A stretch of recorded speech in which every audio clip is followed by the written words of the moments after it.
করে নিই। উপরের ঘরে রাখা ছিল, যেহেতু অনেকদিন ব্যবহার হয়নি তাই এটাকে এখন আমি আর কোনো রোদে নিয়ে একটা ঘুমিয়ে পড়েছি। আর আজকে বাবুর রাতে পিকনিক ছিল, সেখান থেকে তাড়াতাড়ি তাড়াতাড়ি তাড়াতাড়ি। হ্যালো সবাইকে, গুড মর্নিং।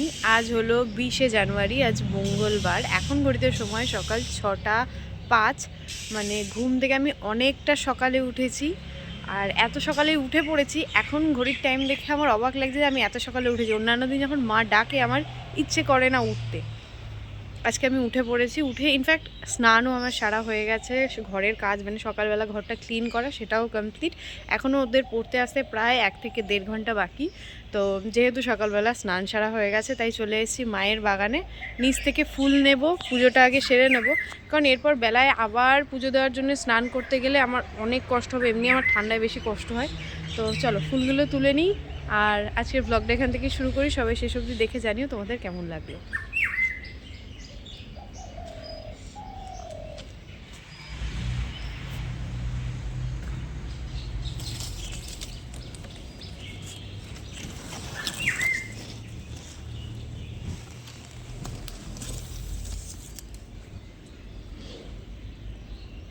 কি দারুণ লাগছে না ফুলটা।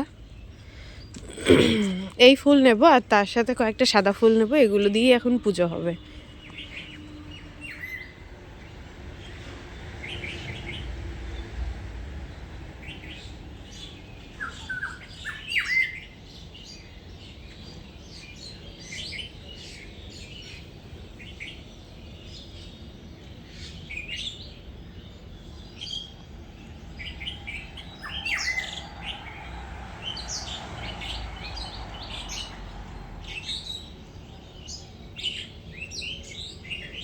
কি সুন্দর লাগছে না পাখির ডাকগুলো। আমি অনেকক্ষণ ধরে মানে একটা ফুল তোলার পর দাঁড়িয়ে দাঁড়িয়ে এই পাখির ডাকই শুনছি, যে এতটা সুন্দর লাগছে। ও, তোমাদের সাথে একটা কথা শেয়ার করে রাখি। এই যে আমার ওপরের ঘর, তো ওপরের ঘরে আমি বলেছিলাম সরস্বতী পুজো দিয়ে ঘরটা চালু হবে। ব্যাপারটা হলো পুজো আমাদের মানে সরস্বতী পুজো আমাদের আবার হবে না।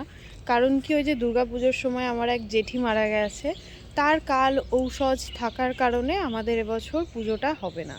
তো আমাদের সেটা ঠিকঠাক খেয়াল ছিল না, কারণ উনি এখানে থাকতো না আমাদের হলেও, মানে জেঠিমা তার বাপের বাড়িতে থাকতো বহু বহু বছর ধরে। তো সেই কারণের জন্যেই মানে অনেকে ভেবেছিল যে হয়তো কালো সূচ পড়বে না, বা ওনারা হয়তো তুলে দিয়েছে। এখন তো অনেককেই দেখি যে কালো সূচ তুলে দেয়। তো সেই কারণের জন্যে আমরাও ভেবেছিলাম যে হয়তো তাই হবে, তাই ব্রাহ্মণকে বলা হয়ে গেছিলো। কাকাকে তো ঠাকুরের কথা বলা হয়েছিল, কাকা আনতে পারতো না, সেটা আমাদেরকে আনতে যেতে হতো। কিন্তু এবার বড় ব্যাপার হলো, কালকে ঠাকুমাকে ফোন করা হয়েছে। ঠাকুমা যেহেতু এখন আমাদের সবার মধ্যে সব থেকে বয়স্ক, উনি সবটা জানে। এবার উনি যেটা বলবে সেটা এক প্রকার মানতেই হবে। তো সেই কথা অনুযায়ী ঠাকুমা বলতে চাইছে যে উনি যেহেতু আমাদের গোত্রেই ছিল, একই মধ্যে ছিল, যত এখানে না থাকুক, তো ওনার জন্য একটা কাল ঔষধ পড়ে। তো সেইটার জন্য এখন 1 বছর আমাদের গোলার পুজো হবে না, আমাদের ঘরের কোনো পুজো হবে না। বাবুকে বলেছিলাম ঘরের মধ্যে খাট আলমারি যা যা আছে সেগুলো এবার ঢুকিয়ে দাও, আমি সাজিয়ে নেব। তো কালকে তো কাজের চাপে হয়নি। আজকে যদি কারেন্ট না থাকে বা আজকে যদি কাজের সেরকম চাপ না থাকে, তাহলে আমার ঘরের মধ্যে খাট আর আলমারিটা আজকে ঢোকানো হবে, সেটা তোমাদের সাথে শেয়ার করব। তো চলো ফুলগুলো তুলে নিই। নিচের ঘরের পুজো তো সারা হয়ে গেল। এখন যাব ওপর ঘরে। ওপর ঘরে মা চলে গেছে স্নান সেরে অনেকক্ষণ আগে। তো ওপর ঘরে মানে ঠাকুর ঘরের বাইরে যে ঝালরটা আছে ওটা লাগাতে হবে, তার জন্যই যাব ওপরে। চলো যাই। চেয়ারের ওপর উঠে এটাকে লাগাতে হয় বলেই সমস্যাটা হয়, কারণ মা অনেকবার ট্রাই করেছে চেয়ারে উঠতে, মায়ের একটু ভয়ই লাগছে। তো সেই কারণে সেরকমভাবে কোনো দিন হয় না সকালবেলা আমার স্নান সারা। এই সারতে সারতে 10:30 11টা বেজে যায়। তো আজকে যেহেতু সকাল সকাল সারা হয়ে গেছে তাই চলে এলাম ওপরে। আর এটা লাগাতে লাগাতে না, এটা যে পুরো টেনে টান টান করবো, তার মধ্যে আমার এক স্টুডেন্ট আর স্টুডেন্টের মা এসে গেছে নিচে, দরজা আটকানো, দরজা খুলতে হবে, তাই তাড়াহুড়ো করে চলে যাচ্ছি এখন আমি নিচে। এখন ঘড়িতে সময় 8টা 20। ওরা 3জনই পড়তে এসছে, বাকি 2জন সরস্বতী পুজো উপলক্ষে গেছে মামা বাড়ি। আর এদিকে আমাদের রঙের কাজ শুরু হয়েছে, প্রত্যেকটা দরজায় আবার ডবল করে রং করা হয়। আর আজকে সকালটা শুরু করলাম এখানে চিয়া সিড দিয়ে। মানে আগে আমি কখনো খাইনি, ফার্স্ট টাইম ট্রাই করছি। তো কেমন কি ফল সেটা তোমাদের সাথে আমি পরে শেয়ার করবো। অনেকক্ষণ ধরে ওর তো ছুটি হয়ে গেছে, কিন্তু ওর মা নিতে আসছিল না। আমি এসেছিলাম ওপরে জামা কাপড় মেলতে, তো তখন ও এসছে আমার সাথে। সবই যেই উঠেছে তার মধ্যেই ওর মা আবার চলে এসছে। দেখো আবার আমাদের ব্যালকনিতে যাচ্ছে, ওই যে নেমেছে অবশেষে।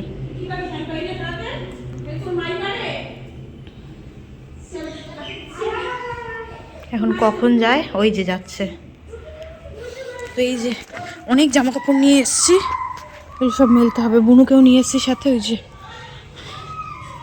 তো চলো জামা কাপড়গুলোকে মেলে নিই। ঘড়িতে সময় মানে সকাল 12:35 বাজে।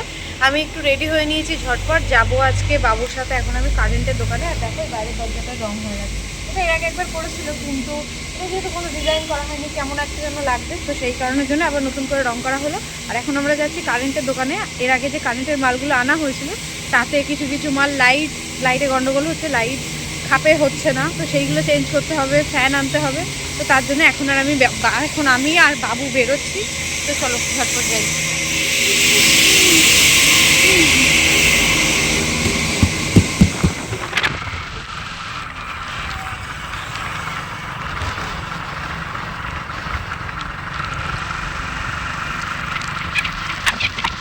ঘরের মাপটা যেহেতু অন্যান্য ঘরের থেকে মাপে ছোট আছে, তাই ঘরের পাখাটাও একটু ছোট মাপে নিলাম। আর তার সাথে ওপর ঘরের সিলিংয়ে যে লাইট হবে, ওই যে ব্লু বক্স, এই লাইটগুলো চেঞ্জ করা ছিল, ওগুলো চেঞ্জ করে নিলাম। ভিডিওটা সবাই কোথা থেকে দেখছেন অবশ্যই কিন্তু কমেন্টে জানিয়ে যাবেন, কারণ আমার খুব জানতে ইচ্ছে করে কোথাকার বন্ধুরা আমার এই ভিডিওটা দেখছে। পাখা লাইট নিয়ে চলে এসেছি, আজকে পাখা লাইটের কাজ হচ্ছে। তো তারপর বসে গেছি আজকে লাঞ্চের টেবিলে। আজকে লাঞ্চের মেনুতে আছে মা মুগ ডাল করেছিল মটরশুঁটি দিয়ে, দারুণ খেতে হয়েছিল। আর তার সাথে করেছিল একদম লাল লাল ঝাল ঝাল বাঁধাকপি। পুজো হবে না জেনে মনটা তো খারাপ হয়ে গেছে, তাই আর দেরি করলাম না। আজকে বিকেল থেকে ওদেরকে এই ঘরেতে পড়াতে শুরু করেছি। সবাই ছুটি হয়ে গেছে, খালি এরা 2জন বাকি আছে। আর ঘরটা কি সুন্দর লাগছে না লাইট লাগানোর পর। তোমরা জানিও কেমন লাগছে আমার এই ঘরটা। আর এই হলাম আমি। তো ফাইনালি ওকে দিয়ে মানে ওদেরকে পড়ানো হয়ে গেছে। ওই যে উকি মারছে, ওদেরকে নিয়ে যাব নিচে। আর এই দেখো উপরের আলোটা কিরকম চেঞ্জ হচ্ছে। এই একটা আলো, এই একটা হোয়াইট, এই একটা ইয়েলো। আর একটা গাছকে ওখানে তুলে রেখেছি, দুটো গাছকে এখানে রেখেছি। তো চলো এখন আগে গিয়ে ওদেরকে একটু মানে ছেড়ে দিই। চল ঘরের ভেতরটা আবারও পরে তোমাদের সুন্দর করে সাজিয়ে দেখাবো। তো আজকের মতন এখানেই শেষ করি। সবার ব্লগটা কেমন লাগলো অবশ্যই জানিয়ে যাবেন। ভালো লাগলে like share subscribe now.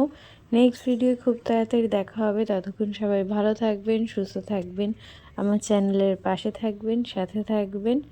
Thanks for watching.